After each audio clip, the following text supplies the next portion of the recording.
Hola, bienvenidos a Quiero ser como Letizier, el podcast en el que todas las semanas os contamos esas historias que pasan más desapercibidas dentro del universo fútbol y que merecen ser contadas. Una semana más estamos delante de un micrófono para contaros alguna historia que espero os sorprenda, que os divierta y que os entretenga. La verdad es que no siempre es fácil conseguirlo y muchas veces entiendo la frase a esa tan manida de que no es nada fácil hacer reír y entretener. De vez en cuando me da por mirar los números del podcast, las estadísticas, y hay veces que me sorprendo muchísimo ya que episodios de los que estoy realmente orgulloso y que creo que han quedado realmente bien, falsa modestia aparte, pues estadísticamente no han funcionado tan bien. Y al contrario también pasa. Episodios que salen con sangre, sudor y lágrimas, pues triunfan entre vosotros. Sea como fuere, la verdad es que me siento bastante arropado por vosotros y os doy las gracias por estar al otro lado y por gastar vuestro bien más preciado, vuestro tiempo, en escuchar este podcast. Sin más preámbulos, empezamos. ¿Quieres ser como Letizier?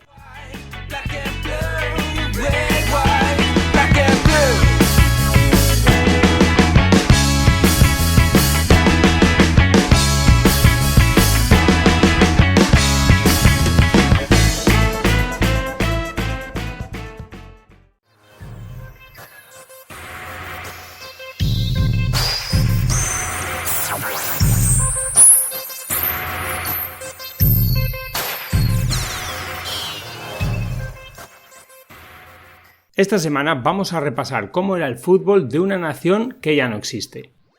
La República Democrática Alemana se fundó el 7 de octubre de 1949 en el territorio de Alemania que quedó bajo la ocupación soviética al finalizar la Segunda Guerra Mundial. Y, hasta la reunificación alemana, en 1990 disputó numerosas competiciones oficiales. Extendernos en los éxitos logrados por los atletas de la RDA sería muy extenso y también peliagudo debido al llamado Plan Estatal 1425, que básicamente consistía en prácticas, digamos, poco lícitas para conseguir un gran rendimiento de dichos deportistas. Si estás interesado en el tema, busca información, porque por lo poco que he indagado yo, la verdad es que pone los pelos de punta. Volviendo al fútbol, este también era un deporte muy popular entre la población, pero lo cierto es que se quedaron bastante lejos de lo que consiguieron sus vecinos del oeste, en la República Federal Alemana. Por eso vamos a charlar con alguien que sabe muchísimo del tema, como es José Miguel Villarroya, periodista, historiador, teólogo y filósofo que vivió allí y que creo que es la mejor opción para conocer de primera mano todos los secretos del fútbol en la República Democrática Alemana. Hola José Miguel, bienvenido a Quiero ser como Letizier para charlar un ratito de fútbol alemán en este caso. Encantado, Gaizka, de estar contigo, siempre un placer y hacía tiempo que no nos escuchábamos. Cierto. En directo y como siempre a tu disposición. Yo estoy encantado cuando te propuse esto que aceptases porque sé que estás ocupado y para mí es un placer tenerte aquí, la verdad. Pues el placer es mío, siempre sabes que si podemos cuadrar las agendas pues siempre es un placer estar contigo y hablar de fútbol, y si es alemán, pues mejor. Sí. Tú viviste en la República Democrática Alemana. ¿Cómo se vivía el fútbol allí? ¿Había mucho ambiente? Pues el fútbol era, digamos, uno de los deportes, también el hockey sobre hielo, pero sobre todo el fútbol era el deporte, digamos, rey, pues, para entendernos como aquí. Había mucha afición, porque hay que decir que ya la afición venía de antes de la RDA, es decir, porque la gente sepa que Alemania se dividió en dos países por las circunstancias de la Guerra Fría, pero que ya había una historia, digamos, Alemania, ¿no? Claro. Todavía ya antes de la Segunda Guerra Mundial, incluso durante la guerra, pues mucha afición al fútbol en todas las partes de Alemania. Y muchos de los equipos que luego conformarían la Oberliga, que era la liga de la RDA, ya eran equipos que estaban durante la República de Weimar o los primeros o los años de Hitler antes de la guerra o durante la guerra, ¿no? Por lo tanto, había mucha afición, tenía muchos aficionados, y en cuanto se inició la liga, los juegos de fútbol, ya por el año 48, 1948, ya empezó a haber mucha asistencia de público a los estadios. Y cuando se conformó la Oberliga en el año 49, ya empezaron a desarrollar más la liga y demás, pues había mucha asistencia de fútbol, de aficionados a los campos de fútbol. Había periódicos deportivos, había una revista deportiva que salía los lunes y hacía una información de toda la información del fin de semana. Y había programas de radio y también había programas de televisión sobre los partidos de fútbol. Y había también mucha cultura de seguir a los clubes, etcétera. Es decir, que prácticamente no había mucha diferencia en cuanto a la afición a lo que había, por ejemplo, en la República Federal Alemana. Sí que es verdad que no se permitían los tifos, y tampoco se permitía consumir en los estadios, y al final el último año de la RDA, que bueno, era RDA digamos a nivel administrativo, pero ya digamos que ya todo lo que era el Partido Comunista, todo esto ya había prácticamente desaparecido de los órganos de gobierno. Ya empezó a haber mucho problema de hooliganismo y enfrentamiento entre aficiones rivales. Vaya. No sé si es percepción, digamos, de este lado del muro, del lado occidental, del lado del oeste, pero igual el fútbol en la RDA no tuvo tanto éxito igual a nivel internacional que sus vecinos de la República Federal Alemana. ¿Por qué crees que fue esto? Bueno, el Magdeburgo ganó una Recopa, el Lokomotiv Leipzig llegó a una final de la Recopa que perdió con el Ajax, y el Dinamo Dresde alguna vez en Copa Europa había llegado a semifinales y demás. Hombre, porque allí no se podía fichar jugadores de tanta calidad.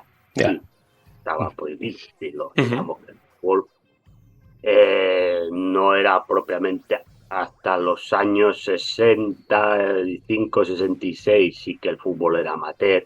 Y luego es verdad que los clubes que se llamaban de desarrollo, que eran en total 6 o 7, 8, no recuerdo bien el número exacto, sí que tenían un poco más de profesionalización, pero es evidente que no se cobraban los salarios que se cobraban en el fútbol, digamos, de la Europa occidental, ¿no? Y entonces, claro, tú no podías fichar a Cruyff, por ejemplo, ¿no? Claro. Un jugador de aquella época.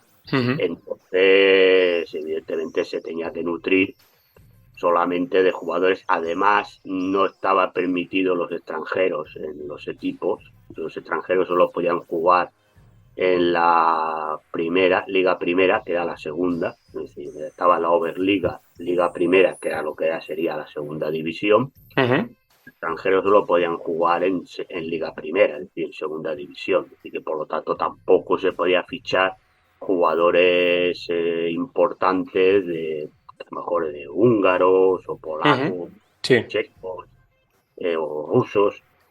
Entonces, no. Y aparte es que no existían contratos profesionales, por lo tanto no podía. Normalmente estos jugadores que jugaban en estos equipos de Liga Primera normalmente eran muchos rusos, pero eran porque eran tropas rusas o soviéticas en ese caso, que estaban en la RDA, y entonces pues a lo mejor los hijos o quien fuera o algún hermano o alguien que vivía con ellos pues jugaba a fútbol, pero digamos en lo que era la Oberliga no podía haber jugadores extranjeros. Es decir, que por lo tanto, claro, se tenía que nutrir de jugadores solamente de la RDA, y evidentemente tampoco no eran contratos profesionales de la millonada que en aquella época se podía pagar a jugadores en la Europa Occidental. Claro, entonces cuando llegaban a las competiciones europeas, pues normalmente las primeras rondas pues las podían ir pasando, porque te podía tocar en las primeras rondas equipos. Hay que decir también que entonces la Copa Europa solo la jugaban los campeones, ¿no? Claro, claro. Para los campeones de Copa. Es verdad que en la UEFA sí que había más abanico, porque iba más gente. Por ejemplo, a lo mejor en Copa Europa, no sé si tenía suerte en las primeras eliminatorias, y le tocaban equipos a lo mejor también de la Europa del Este o de Mago, Norte o escandinavos, pues claro, cuando llegaba ya y le tocaba pues un Barcelona, un Madrid, el Ajax, el Atlético de Madrid, el Bayern, el tal, pues claro, evidentemente se iban para casa, ¿no? Sí. Porque el nivel era muy diferencial. Entonces, pero aún así llegaron, ya te digo, el Burgo llegó a la final que le ganó a la Juve. Y el Lokomotiv Leipzig llegó a una final también de Recopa que perdió con el Ajax. Sí. Pues sí, bueno, en la UEFA sí que lo tuvieron más complicado, porque es verdad. Ahí ya, pues, por ejemplo, iban 4 equipos ingleses, 4 equipos españoles, 4 equipos italianos. Entonces, pero aún así, por ejemplo, el Dinamo Dresde durante bastante tiempo estuvo llegando prácticamente a semifinales de la Copa de la UEFA. Es decir, tampoco fue aquello desastroso, ¿no? A nivel sí fue más desastroso la selección, ¿no? La selección sí que no ganó nunca nada y tampoco a pasar de las primeras rondas de campeonatos. Incluso al Mundial solo se clasificó una vez, que fue en el año 74, famoso partido que le ganó luego a Alemania en Hamburgo, pero fue la única vez que se clasificó. Y en la Eurocopa una vez también se clasificó, pero cayó también en la fase de grupos. A nivel de selección, no tanto en las Olimpiadas, que en las Olimpiadas solía ganar medallas, porque en aquella época en las Olimpiadas solo podían ir jugadores amateurs, como te digo, los jugadores de la RDA eran, digamos, muchos jugadores de los equipos de la Oberliga a las Olimpiadas, y entonces sí que tenían posibilidades de ganar. Y también en las categorías inferiores también ganaron bastantes títulos, porque trabajaba muy bien la cantera, había mucho trabajo de cantera, porque el deporte allí se entendía como parte del desarrollo personal de la persona. Por lo tanto, y había una obligación de que cada equipo tuviera una escuela de fútbol, ¿no? Para desarrollar. Entonces, la cantera se trabajaba bastante bien, y entonces en competiciones, a lo mejor sub-21, sub-18, sub-19, la selección de la RDA solía estar o ganaba el título o quedaba segunda, y siempre estaba allí, pero la absoluta es verdad que no tuvo nunca mucho desarrollo. Aunque tuvo buenos jugadores. Es decir, el último año antes de desaparecer tenía un equipo que yo creo que hubiera hecho en la Eurocopa, que ya hubiera hecho alguna cosa más. Estaba Matías Sam, entre otros, que tenía buenos jugadores. Sí. Probablemente no tenga demasiado que ver y estoy influenciado por alguna película de espías, de la Guerra Fría y tal, pero me viene a la cabeza el fútbol rumano y el papel de la Securitate y los Ceausescu. En aquella Alemania, ¿la Stasi jugaba algún papel parecido? La Stasi tenía un equipo de fútbol, pero que era el Dinamo Berlín. Pero es que, a ver, los equipos de fútbol en Alemania pertenecían a empresas. Es decir, los clubes de fútbol no eran clubes de fútbol profesionales, en el sentido que podemos entender desde aquí. Es decir, entonces allí los clubes de fútbol dependían de empresas. Entonces los clubes de fútbol eran parte de una empresa. Entonces, había equipos, por ejemplo, Hansa Rostock, porque dependía, es decir, y luego, claro, la historia es muy larga, pero los clubes van cambiando de nombre, ¿no? Porque en principio llevan el nombre de Bismuth, que es de minería, Empor, que es de comercio, etcétera. Entonces, por ejemplo, Hansa Rostock, que a partir de los años 60 se llama Hansa Rostock, pero antes se llama Empor Rostock, dependía de la industria del comercio, de la principal industria del comercio. El Lokomotiv Leipzig era del ferrocarril. Y los equipos Dinamo eran de la policía. Entonces, el Dinamo Dresden era de la Volkspolizei, que era la policía de Dresde, y el Dinamo Berlín era de la Stasi, era el equipo de la Stasi. Bueno, Dinamo Dresden también era de la Stasi, porque en el fondo todos eran de la policía y la Stasi era lo mismo. Sí. Lo que pasa es que, es decir, lo que era el conglomerado Dinamo, pertenecía al Ministerio de Seguridad, como era el Ministerio del Interior. Entonces, el presidente de el conglomerado Dinamo era Erich Mielke, que era el ministro de Seguridad. Lo que pasa es que él únicamente ejercía, digamos, la presidencia directa del Dinamo Berlín, y otros equipos Dinamo, como era el caso del Dinamo Dresde, pues la ejercía el jefe de la seguridad en Dresde. Entonces, directamente, si es verdad que la Stasi, el jefe, digamos, de la Stasi, porque era el ministro de Seguridad, era el presidente del Dinamo Berlín. Bueno, entonces, alrededor del Dinamo Berlín, que ganó 10 ligas seguidas, yo ya tuve la discusión cuando el Bayern ha ganado 10 ligas seguidas, diciendo que es el primer equipo alemán que ha ganado 10 ligas seguidas. Eso es mentira. El primer equipo alemán que ha ganado 10 ligas. Aunque es cierto que la Federación Alemana no reconoce los títulos de la Oberliga, pero esto ya son pamplinas ideológicas, ¿no? Sí. El primer equipo alemán que ganó 10 ligas seguidas fue el Dinamo Berlín. Bueno, se ha generado mucha mito y mucha historia alrededor del Dinamo Berlín. Que si ganaba por las Stasi, que si se influían los árbitros, que si se le hacía no sé qué. Bueno, esto, cuando un equipo gana, pues siempre, cuando gana tan seguido, pues encima el presidente es el ministro de Seguridad, pues entonces toda una serie de cosas. Hombre, o sea, en algún momento sí, en algún partido, pues tuvo alguna ayuda, como todos. Pero claro, es que Mielke fue presidente del Dinamo Berlín desde el año 1957 hasta el año 89, que presenta la división. Claro, el Dinamo Berlín no gana nada hasta el año 76, 77, si no me equivoco. Entonces, hombre, pues para ser el equipo del gobierno y de la Stasi ya tardó en ganar títulos, ¿no? Sí. Entonces, bueno, esto son cosas que hay ahí y ya está, pero ahí se mantiene. Entonces,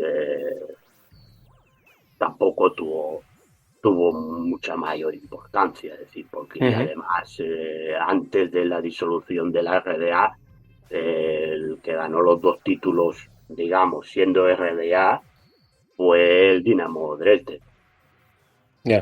Luego es verdad que el último campeón de la Oberliga es el Hansa Rostock, pero ya es una Oberliga totalmente difuminada, porque ya es con la unificación. Lo que pasa es que se hace una Oberliga para ver qué equipos de la antigua RDA van a jugar la Bundesliga, ¿no? Y la mayoría de equipos de la RDA los habían desmantelado porque se habían llevado todos los jugadores y había dinero.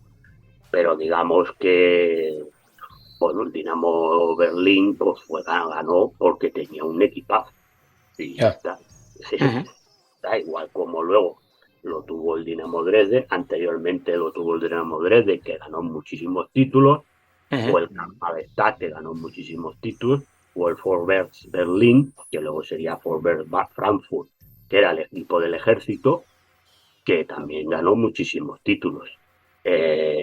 Bueno, y antes el Zwickau, o el Halle, o el Lokomotiv Leipzig, que había ganado un título, ganó muchas copas, el Magdeburgo, que era un equipo que normalmente ganaba la Pokal, la Copa RDA. Es decir, que, bueno, allí iban ganando, es decir, las cosas no eran porque la Stasi dijera, o de la Stasi hubieran ido a decir que ganaba el Dinamo Berlín, pues hubiera ganado 30 títulos consecutivos, ¿no? Y además el Dinamo Berlín hasta bajó a segunda, que en una época. Pues si la Stasi controlara todo y Mielke lo controlara todo, pues el Dinamo Berlín no hubiera estado en segunda, al menos no hubiera estado en segunda división, y estuvo. Así que bueno, Entonces, Claro. que se explican siempre, ¿no?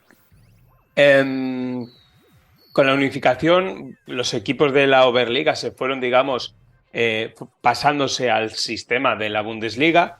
Así, el Dinamo de Dresden y Hansa Rostock pues, jugaron la primera división, la Bundesliga. Porque quedaron primero y segundo en la última Oberliga.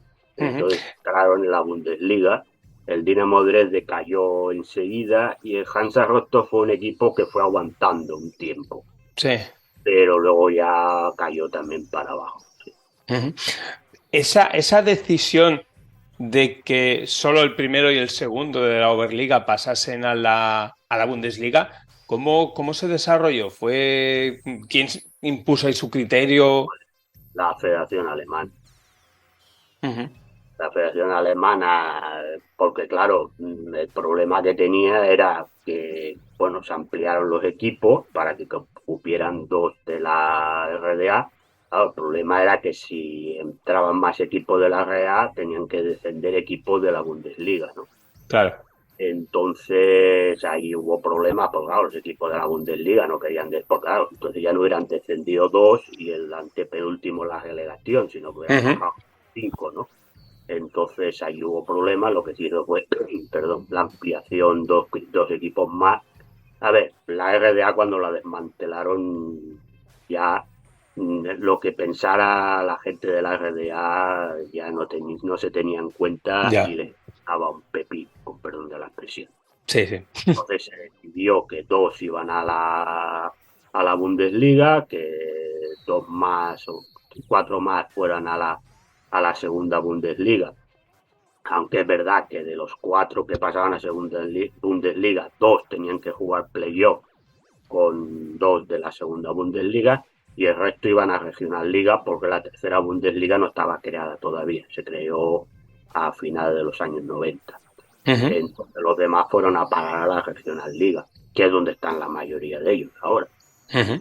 Tienen Regional Liga, que es el fútbol, digamos, para entendernos más amateur en Alemania. No es amateur total, Sí. pero amateur no tiene profesionalización, no necesitan licencia profesional para jugar, porque tú sabes que en Alemania es necesaria la professional license para Uh-huh. poder jugar a partir de tercera división, y es donde están casi todos. Es decir, No. porque fíjate que en Bundesliga solo está la Unión Berlín, Uh-huh. ahora actualmente. En segunda está el Magdeburgo y el Hansa Rostock, si no me falla la memoria, no hay ninguno más. Y en tercera sí que hay algunos más. Está el Dinamo Dresden, está el Ergebirge Aue y está el Halle, y si no me falla la memoria no hay ninguno más. Bueno, sí, el Epicau, Uh-huh. y ya no hay ninguno más de la antigua RDA. Los demás están todos en la Regional Liga Nordost, que es prácticamente la liga regional que recoge todos los equipos de la antigua RDA. Uh-huh. Está el Dinamo Berlín, el Carl Jena, el Chemnitzer, etcétera, etcétera. Están ahí prácticamente todos, con dificultades hombre, algunos van subiendo a tercera, pero ya subir a segunda ya les cuesta mucho, ¿no? Ya. No hay, Vaya. no hay mucho dinero, no hay muchas victorias y entonces pues muy difícil ver. Ya lo del Unión Berlín es un milagro. Ya, sí, sí, sí, totalmente. Ya que esté, no solamente que esté en primera, sino que se haya clasificado para Europa League, primero Conference, Europa League, y ahora esté disputando los puestos Champions Uh-huh. con el Bayern, el Dortmund y el Leipzig, pues claro, el Leipzig, mucha gente lo pone en la RDA, pero el Leipzig actual no existía cuando la RDA es un Claro. equipo que apareció en el año 2000. Uh-huh. Es verdad que geográficamente está en la Alemania, la antigua RDA no es un equipo de la RDA. Claro. Claro, Unión Uh-huh. Berlín esté ahí compitiendo ahí, pues es un milagro. Sí, porque claro, cuando subió lo que todo el mundo esperábamos es que iba a bajar al año siguiente, ¿no? Uh-huh. Ya, milagro que se salvara y luego están haciendo un muy buen trabajo, un equipo muy, muy, Sí. muy, muy, mucha competencia, no hay gasto excesivo, ¿verdad? Que ahora gastan más, pero no, también tienen obligación si quieren estar en esos puestos de europeos. Uh-huh. Un equipo serio, equipo que no se tira al monte, una afición muy especial, un equipo especial. Sí. Bueno, ya está. Pero los demás es muy complicado que lleguen a nada.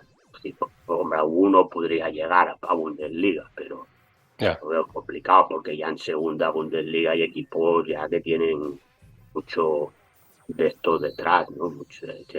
Tienes al Hamburgo, el Nuremberg, Uh-huh. Amsterdam, equipos que ya han estado en Bundesliga, Kaiserslautern, es decir, Fortuna Düsseldorf, equipos muy potentes, entonces es muy difícil que lleguen.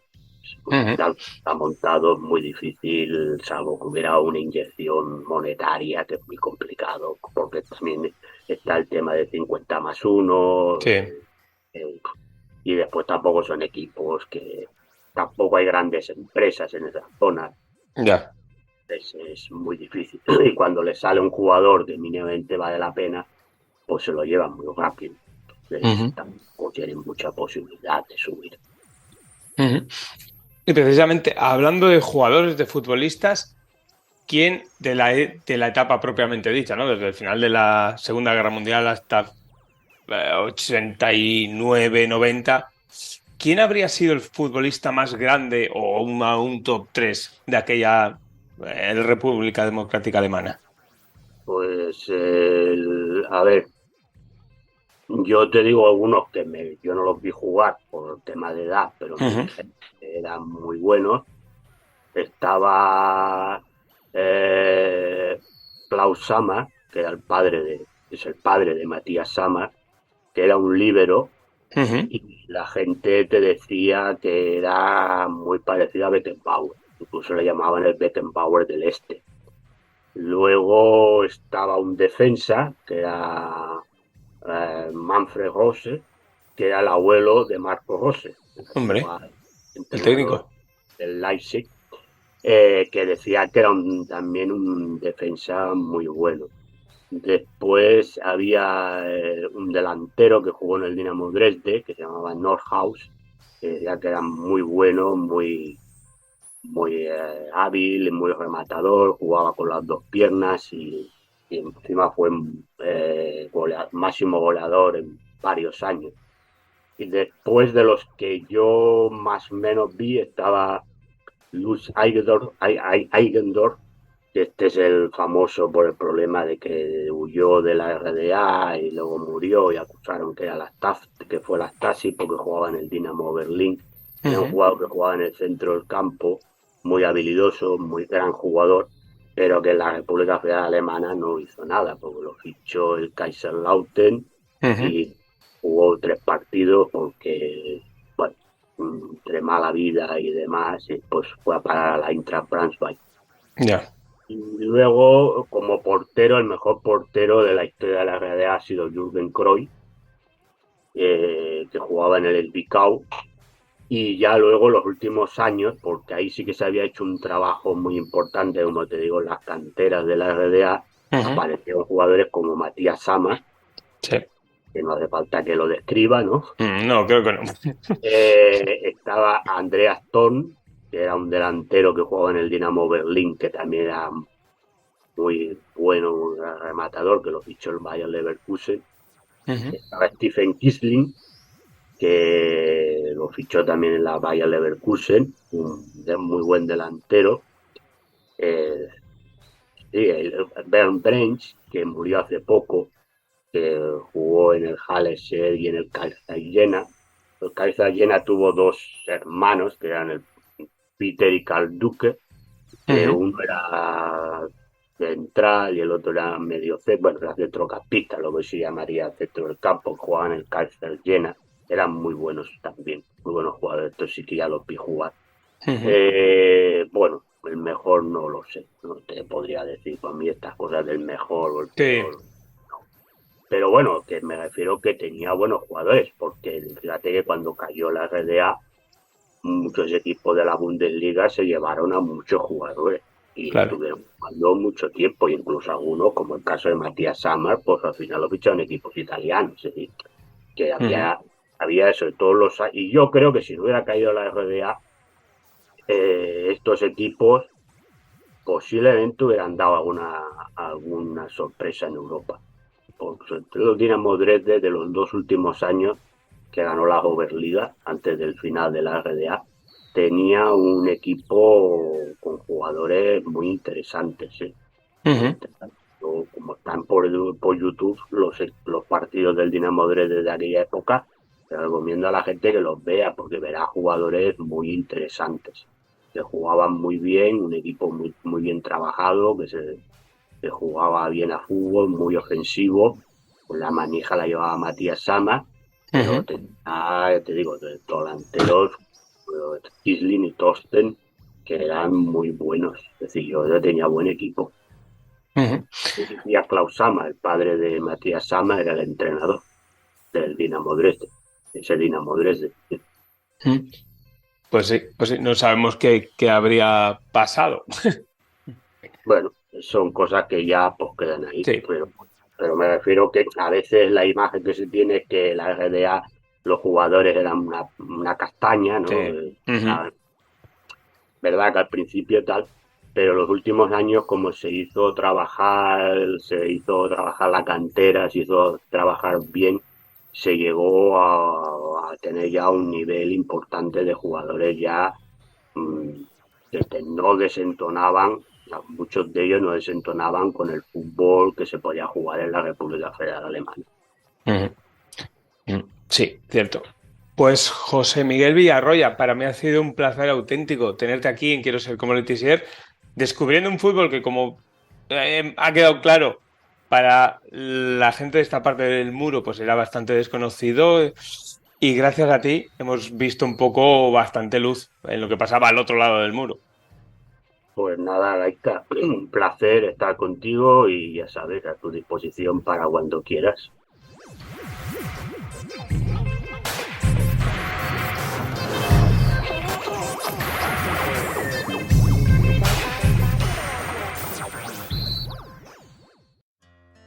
There's a cell phone tucked under your pillow. It makes me jump sleep. And it doesn't do a thing for growth, hormones or dreams. Nos marchamos ya con los acordes del Weapons de Dark Rocks. Yo he disfrutado muchísimo escuchando a alguien que sabe tanto del tema que hemos tratado hoy como es José Miguel Villarroya, y ojalá os haya interesado el tema tanto como a mí. Espero vuestros comentarios y sugerencias en iVoox, en mi Twitter, g_arteche, en Instagram o en la página de Facebook de Quiero Ser Como Letizier. En iVoox, Ulises ha comentado el episodio de la semana pasada sobre los entrenadores y ha anotado varios nombres más a la lista, como Héctor Cooper o Claudio Ranieri, y la verdad que también son nombres muy a tener en cuenta. Como ya sabéis, todo el contenido de este podcast y alguna cosita más lo podéis encontrar en quierosercomoletizier.blogspot.com. Si queréis apoyar al podcast lo tenéis bien fácil, darle al botón que encontráis en iVoox y también en el blog para apoyarlo. Y listo. Desde solo 1,49 € al mes pasarás a convertirte en mecenas de Quiero Ser Como Letizier. También puedes optar por escuchar los episodios para fans siendo ya oyente premium de iVoox, ya que así también esos episodios exclusivos generan ingresos que se distribuyen entre todos los creadores de contenido de la plataforma. Y hoy nos vamos escuchando a uno de los mitos del fútbol alemán, como es Franz Beckenbauer. El germano afirmó: para ganar la Champions hay que tener un gran equipo, un gran entrenador y ganar al Real Madrid. Hasta dentro de 15 días, espero, ya que la semana que viene me será imposible grabar porque estaré de viaje, pero volveremos a encontrarnos.